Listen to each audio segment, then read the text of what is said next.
This is the Lineman Channel. Hi, I'm Travis Christensen with Northwest Lineman College.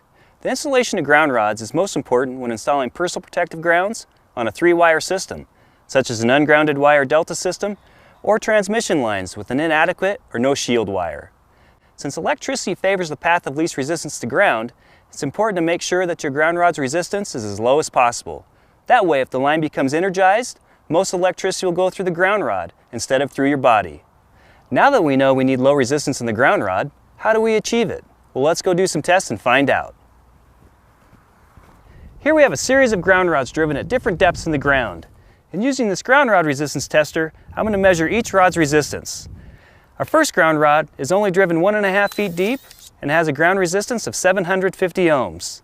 Our second ground rod is 3 feet deep and has a ground resistance of 440 ohms.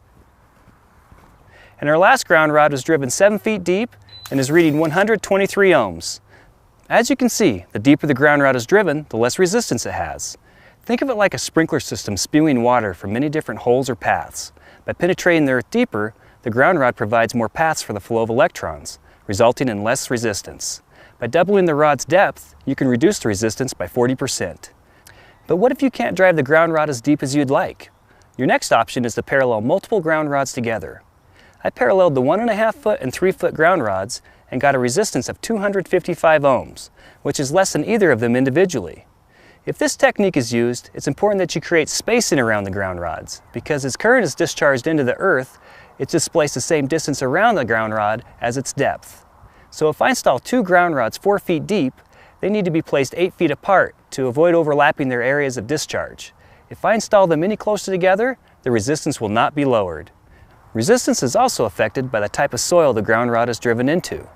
I drove a ground rod 3 feet into sandy soil and got a resistance of 750 ohms, which is more than the ground rod driven 3 feet into the dirt that had a resistance of 440 ohms. I also tested the resistance in swampy soil at the same depth and got a resistance of 122 ohms. So of the 3 soils tested, the swampy soil had the best grounding source. There's no standard level of ground resistance in effect for personal protective grounding. However, finding the lowest ground resistance when installing your ground rods will provide the highest level of protection for you and your crew. For Northwest Lineman College, I'm Travis Christensen. Work safe out there.